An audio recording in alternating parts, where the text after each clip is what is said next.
Oh, those things, yeah, they're massive pain. I've yet to get stung, but there's like about 8 of them. They're carpenter bees. They have a nest. There's also wasps, although not as many. Like there's a nest there, but I think that's an old one. With these old Fords up until like the 90s, the way the key works is it has a lever, and it actually has this like rod that pushes in, and so the starter switch is on the inside of the steering column, like way back behind inside the dash. So to start it, there's something that's causing the battery to drain, and we fixed the glow plug switch, so let's see if that works.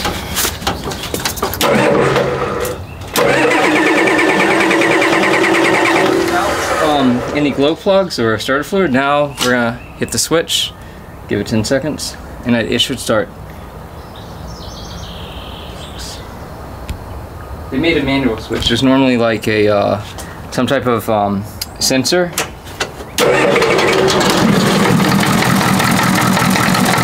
Plugs are fixed. That was a huge concern. I didn't want to drive it anywhere if I had to use starter fluid every single time. Oh man. I just got the axles back on, and you can see it's in gear.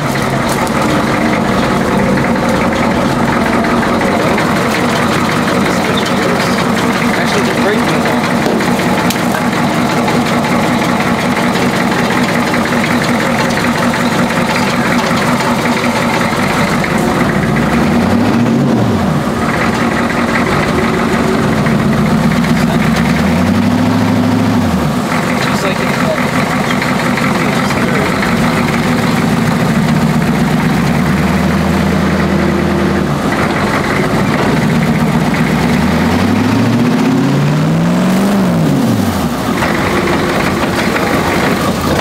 I think we can actually jack it and put the wheels. Oh, that happened again. Some of it. Yeah, I think the last guy who had it, he let the block freeze and it popped into plugs. So that's a massive problem. I just put the thing in like about 4 hours ago, so I'm gonna have to fix that again. The entire cooling system needs to be flush. I need to. I just really need to clean the whole block. So.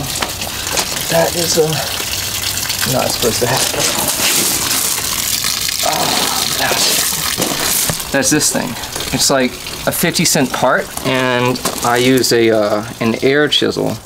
Well, first I hammered it, and then I used like one of these air impact things. So I need to figure out how to fix that. I'm probably gonna have to just like put another one, put it back, and then use epoxy to hold it in place. That is actually coolant. When in fact it's water, because I lost all my coolant and I didn't realize it. And I can't find the other one, so I might have lost it on the way home. I drove about 200 miles to get this home, so at some point, it was in the winter time, and I was going pretty slow. I didn't have any load. So at some point I must have lost my my freeze plug. But I made it home. The guy I bought it from, he bought one of these. It's like a rubberized one. And when you tighten the nut, it's supposed to expand outward. But we could never get it to fit. I tried for like an hour, and you can see I cut the edge and kind of, it didn't really fix it too well, but it's a little bit smaller now, so I might try to go that route. And this tire. Could have gone a little bit lower, but that works.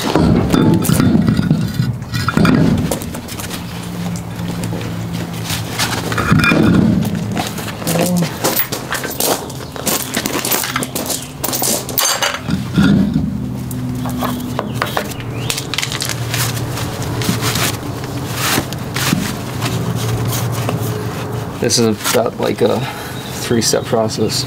You kind of want to clean these things with a wire brush, except I already brought all my tools to Redum's End on having. Then you want to put an anti-corrosive on the threads, just so they don't bind. I mean, you never know how long you're gonna have the tire on. But I mean, if you're like me and you're just changing the tires every couple weeks to work on something, then it's not a big deal. So, for example, you can just get cheap a grease gun from your hardware store and do it that way. Just put a little dab. And definitely don't have rocks in the tip of your grease gun. That's not going to work.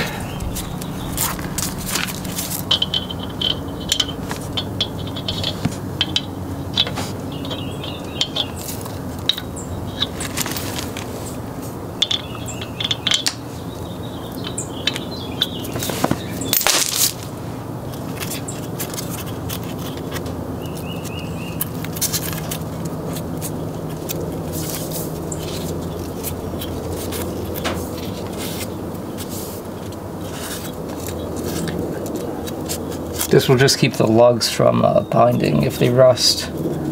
Whatever kind of alloy they make these out of, I mean, they're forged, but they do pretty well. These ones are like 40 years old. Or 30, this is 1983, 39 years old. Or 39 and a half. And they still are in good condition. This tire has reverse threads. I may have got the wrong ones. Let's see. Yeah. Yep. These are this is one with reverse threads. I don't know how that happened, but it did. Every other one, it's normal clockwise to tighten, but this one's counterclockwise. Here's one. I definitely don't think I have a full set of 8. Oh, I think this one may be damaged. Yeah, I think I only have 7 on each side, so one of them went missing.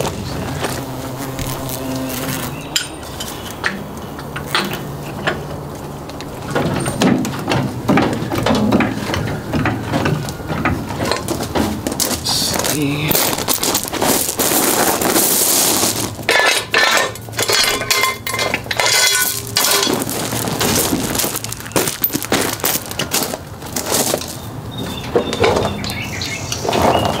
Yeah, see, that's the thing, once you push it to the side.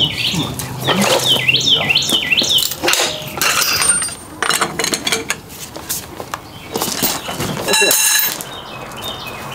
Now on the other side. The fastest way to do this is you do one round of tightening them, and you always rotate the one you're onto the top position, just because your wrench depends on the size of your tire. But if you want to clear the ground and not have to pivot it, you know. Like if I did this one, it's gonna hit the ground, so you'd have to like do 180 degrees that time. But if you rotate it to the top, you can just spin it around. It's a lot faster.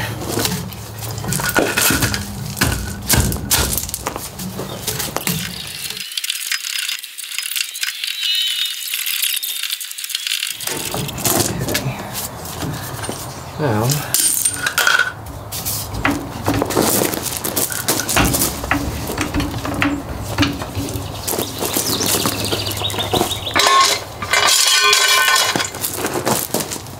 I need bigger jack stands, honestly. This truck weighs like 7,000 pounds, so it might be 6,000. I think the extended one's 7,000. So that's enough to hold one side of the truck, but not much more. Definitely not if it had a weight in the back. I'm gonna have to bring this with me.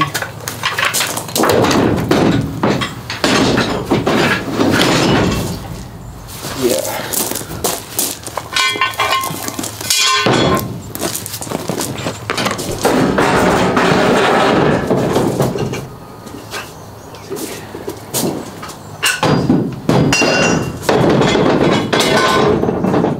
The other gas tanks are all dirty because they were from that can. So I actually filtered all the gas with some coffee filters.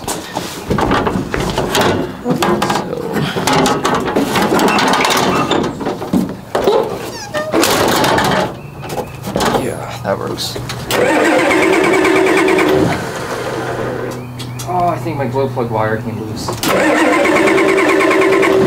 I think it's a glow plug wire. I thought so. That thing is just really tricky. Okay. Let's try it again.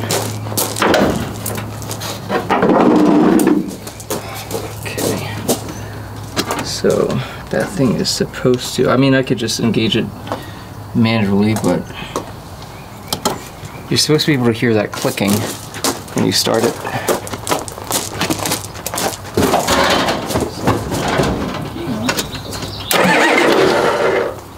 Okay, you hear that? That's the glow plugs. It's that little thing with the green wire.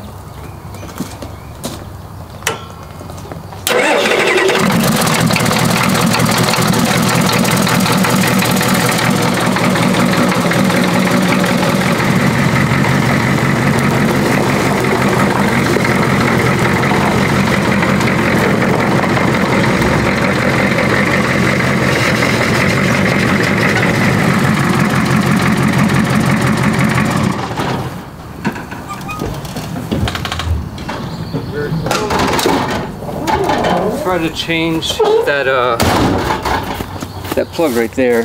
Man, that thing has got quite a turning radius, huh? Let's get everything laid out. There.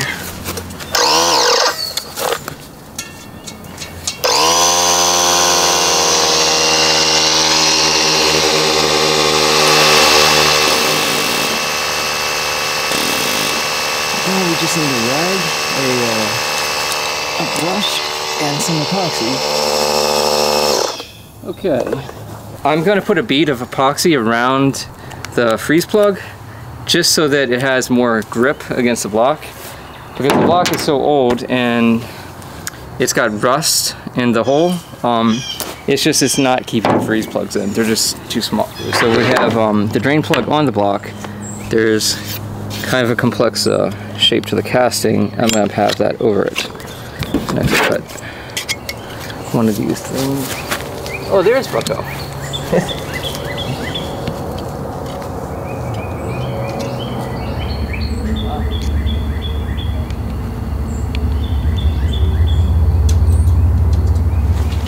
So that's kind of like the shape of the block that surrounds this plug.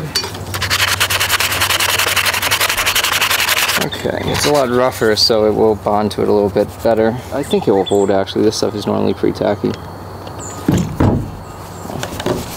And that should be dry within seconds in the sun. Okay. It's got a lot of air in it.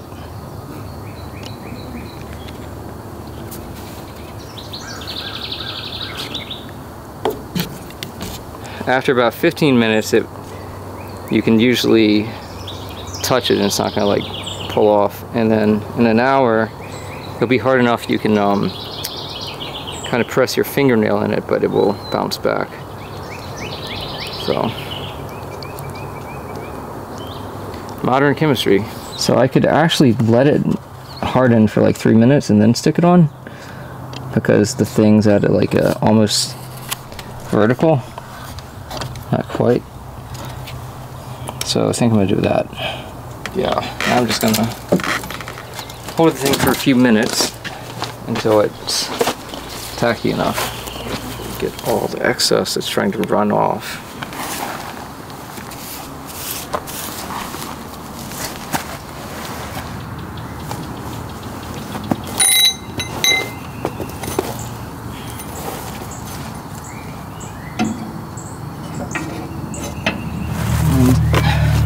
You gotta let it harden overnight and mix a little more of that epoxy and apply it with a syringe just to make sure it fully flows. It still needs a lot of work, but you can see it's missing a rear gas tank. That needs to be fixed. And then after that, it will be usable, or we can flip it.